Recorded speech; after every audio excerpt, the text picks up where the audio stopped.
నీకే ఎమ్మెల్యే నీకే ఛాలెంజ్ చేశాను కదా డైరెక్ట్ గా, ఏం రాలేదు. అని నువ్వు చెప్పింది అబద్ధాలే కదా, అభివృద్ధి చేయలేదు, అంత అవినీతి చేశారు, అంత సంపాదించారని. మీ ప్రధాన అనుచరుడు పక్క పార్టీయే కానీ మీ ప్రధాన అనుచరుడు ఉన్నాడు కదా, అతను ఏంటది మేమేదో భూములు కబ్జాలు చేసామని ఎంఆర్ఓకి వెళ్ళి రిప్రజెంటేషన్ ఇచ్చాడు కదా, ఏమైంది చెప్పండి. మీ గవర్నమెంటే కదా, మీ ఎంఆర్ఓలే కదా. ఏది మీ ప్రధాన అనుచరుడే అక్కడ ఉన్న వాళ్ళందరి మీద కేసులు వేసి నోటీసులు ఇచ్చి వాళ్ళు ఇబ్బందులు పెడితే మళ్ళీ ఆ నోటీసులు నువ్వే ఆపినట్టు నాటకాలు. ఎందుకు ఈ నాటకాలన్నీ? మీ ప్రధాన అనుచరుడే కదా, మీకు ఏదైనా కష్టం వస్తే ఫస్ట్ మాట్లాడేది వ్యక్తే కదా, అతనితోటి నోటీసులు వేయిస్తారు, మళ్ళీ మీరే ఆ నోటీసులు ఆపినట్టు. బ్లాక్ మెయిల్ రాజకీయాలు. ఈ కురుపం కాన్స్టిట్యున్సీలో గతంలో ఎప్పుడైనా ఇన్నిసార్లు డ్రగ్ ఇన్స్పెక్టర్లు వచ్చారా, ఫుడ్ ఇన్స్పెక్టర్లు వచ్చారా?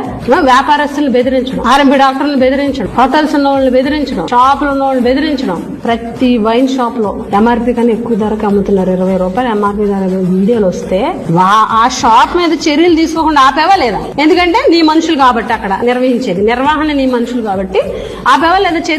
చర్యలు తీసుకోకుండా అసలు షాప్ లోనే 20 రూపాయలు ఉంటాయి, అది కూడా